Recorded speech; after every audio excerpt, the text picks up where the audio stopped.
ሰላም ጤና ይስጥልን የተከበራችሁ ተመልካቾቻችን፣ እነሆ የዕለቱ የብስራት የዩቲዩብ የመረጃ ሰዓታችን ተጀምሯል። መረጃዎቹን እየነገርኳችሁ እኔ ሰላማዊ ነጋሲ ከመላው የስቱዲዮ ባለሙያዎች ጋር የጋራ ቆይታን አድርጋለሁ። በቅድሚያም ከሀገር ውስጥ የተገኙ መረጃዎችን እነግራችኋለሁ። የአማራ ክልል ከቱሪዝም ዘርፍ ከ7 ቢሊዮን ብር በላይ ገቢ ማግኘቱ ተገለጸ። የአማራ ክልል በበጀት ዓመቱ ባለፉት 6 ወራት ከጎብኚዎች 7 ቢሊዮን 99 ሚሊዮን 424255 ብር ገቢ ማግኘት መቻሉን የክልሉ ባህል ቱሪዝምና ስፖርት ቢሮ አስታወቀም።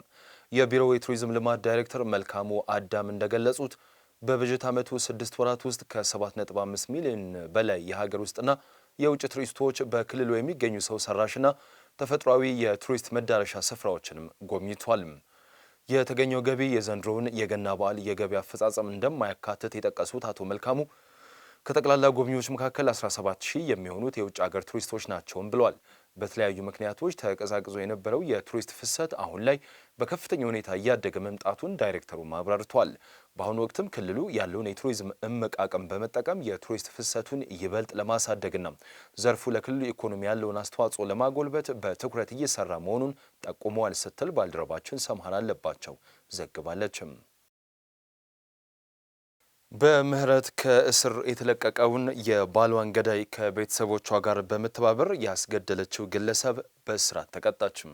በምስራቅ ሐረርጌ ዞን ኮምቦልቻ ወረዳ ነዋሪ የሆነችው አይሻ አህመድ ባለትዳርና የልጆች እናት ነችም።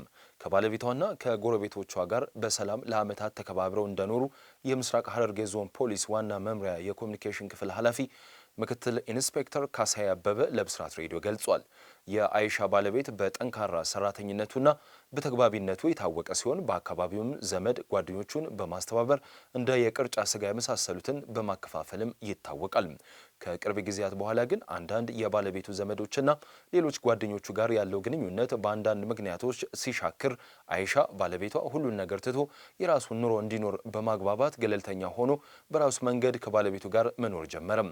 በ2014 ዓመት ያዩ ሐሰንና አልዩ ሐሰን የተባሉ የአይሻ ያጎት ልጆች መንገድ ላይ ጠብቀው አንተ ከማን በልጠህ ነው ከኛ ገለልተኛ ሆነ የምትኖረው በማለት ጸብ በማንሳት የአይሻን ባለቤት መንገድ ላይ በስለት ወቅተው ሕይወቱ እንዲያልፍ አድርገዋል ተብለው በቁጥጥር ስር ውሏል። ፖሊስ የምርመራ መዝገባቸውን በማስረጃ ተጣርቶ ለአቃቤ ሕግም ይልካል። አቃቤ ሕግም የቀረበውን የምርመራ መዝገብ ተመልክቶ ክስ በመመስረት ሁለት ወንድማማቾች ሲከራከሩ ቆይተው ያዩ ሐሰን የተባለው አንደኛ ተከሳሽ ላይ ሙሉ በሙሉ በማስረጃ ድርጊቱ በመረጋገጡ የእስር ውሳኔ ይተላለፍበታል። አልዩ ሐሰን ደግሞ ነጻ ተብሎ እንደተለቀቀም ተገልጿል። ሰኔ 21 ቀን 2016 ዓ.ም ከሁለት ዓመት ቆይታ በኋላ ያዩ ሐሰን ለታራሚዎች በተሰጠ የምህረት ዕድል ተጠቃሚ ሆኖ ከማረሚያ ቤትም ይወጣል። የያዩ ሐሰን ከማረሚያ ቤት መውጣት ያናደዳቸው አንደኛ አህመድ እዩ፣ ሁለተኛ አፈንዲ ጀማል፣ ሶስተኛ መሐመድ አልዩ፣ አራተኛ የድርጊቱ አስተባባሪ አይሻ አህመድ የተባሉት በመተባበር እንደ ገጀራ፣ ሜንጫ ያለ ስለታም መሳሪያዎችን በመያዝ ከእስር የተፈታው ያዩ ሐሰንና ወንድሙ አልዩ ሐሰንን የተለያየ ሰውነት ክፍላቸውን በመምታት ሕይወታቸውን ማጥፋታቸውም ተገልጿል። በአይሻ አህመድ ሐሰን አስተባባሪነት የተጀመረው በቀል የሁለት ወንድማማቾችን ሕይወት የቀጠፈ ሲሆን በተፈጠረው ክስተት ፖሊስ ከአካባቢው ነዋሪዎች በደረሰው ጥቆማ መሰረት በስፍራው ደርሶ የሟች ወንድማማቾችን አስክሬን በማንሳት ለምርመራ ወደ ሆስፒታልም ልኳል። ከህብረተሰቡ በተገኘው መረጃ መሰረት በድርጊቱ ተሳታፊ ናቸው ያለውን የአንድ ቤተሰብ አባላትን በቁጥጥር ስር በመዋል የምርመራ መዝገቡ በአስክሬንና በተለያዩ ማስረጃዎች በማጠናከር የምርመራ መዝገቡን ለአቃቤ ሕግም ይልካል። አቃቤ ሕግም በከባድ የሰው መግደል ወንጀል ክስ መስርቷል። ክሱን ሲከታተል የቆየው የምስራቅ ሐረርጌ ዞን ከፍተኛ ፍርድ ቤትም ታህሳስ 27 ቀን 2018 ዓ.ም በዋለው ችሎት አንደኛ ተከሳሽ አህመድ አዩና ሁለተኛ ተከሳሽ አፈንዲ ጀማል በዕድሜ ልክ እስራት እንዲቀጡ ሲወስን ሶስተኛ ተከሳሽ መሐመድ አልዩና የድርጊቱ አስተባባሪ አይሻ አህመድ ሐሰን እያንዳንዳቸው በ20 ዓመት እስራት እንዲቀጡ ውሳኔ መተላለፉን ምክትል ኢንስፔክተር ካሳ አበበ ጨምረው ለብስራት ሬዲዮም ገልጿል ስትል ባልደረባችን ኤደን ሽመልስ ዘግባለችም።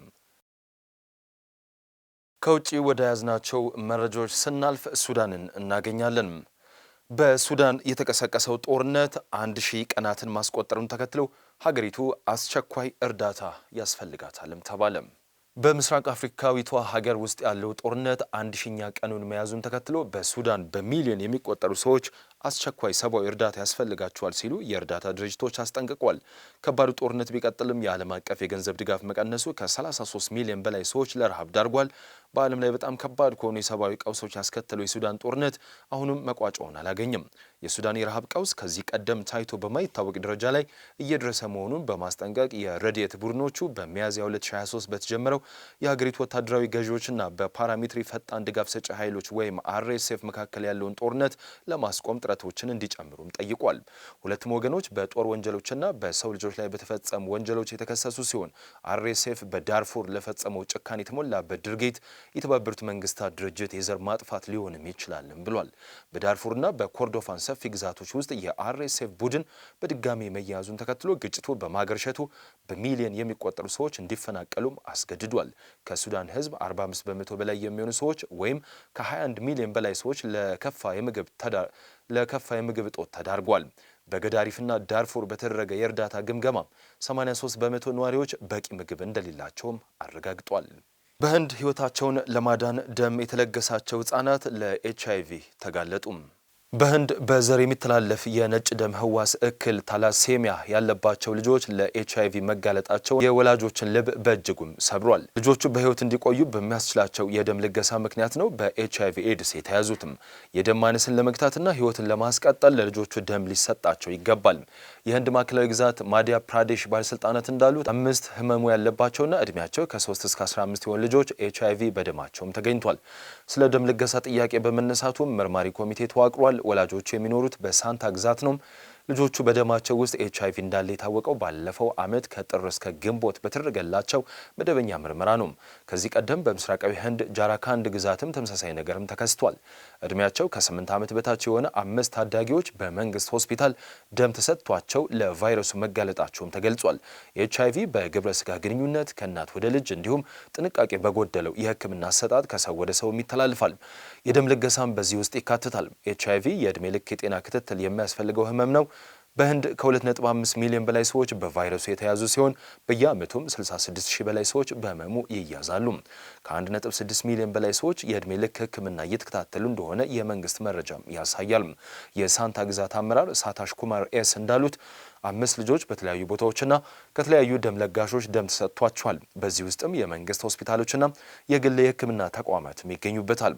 ልጆቹ አሁን ሕክምና እየተደረገላቸው ይገኛል። የ3 ዓመት ታዳጊ እናትና አባት ቫይረሱ እንዳለባቸው ሲገለጽ፣ የተቀሩት ወላጆች ግን ኤችአይቪ አልተገኘባቸውም። ይህም ከእናት ወደ ልጅ ቫይረሱ እንዳልተላለፈ ያሳያል። የሳንታ ሕክምና ኃላፊ ዶክተር ማኑጅ ሻኩላ እንዳሉት የተለያየ የደም ልገሳ የተሰጣቸው ልጆች የበለጠ ለኤችአይቪ ተጋላጭ ሆኗል። ቫይረሱ በደማቸው ውስጥ እንደተገኘ ወደ ሕክምና በአፋጣኝ እንወስዳቸዋለንም ብሏል። ዶክተሩ እንዳሉት የሚለገስ ደም ምርመራ ከተደረገለት በኋላ ለህሙማን ይሰጣል። ቫይረሱ እንደተገኘባቸው ሕክምናውን ወዲያውኑ እንዲጀምሩ ተደርገው እንዲቀጥሉም ይደረጋል። በአሁኑ ጊዜም የልጆቹ ጤና በደህና ሁኔታ ላይ ይገኛል። ሆኖም ግን ኤችአይቪ ወደ ደማቸው ከገባ ብዙም ያልቆየ ሰዎች ደም ሲመረመር የቫይረሱን መኖር የሚያሳይ ምልክት ላይስተዋልም ይችላል። የተከበራችሁ ተመልካቾቻችን የዕለቱ የብስራት የዩቲዩብ የመረጃ ሰዓታችን የተከታተላችሁት ይመስል ነበረም። መረጃዎቹን እየነገርኳችሁ እኔ ሰላማዊ ነጋሲ ከመላው የስቱዲዮ ባለሙያዎች ጋር የጋራ ቆይታ አደረግኩኝ። ሰላም።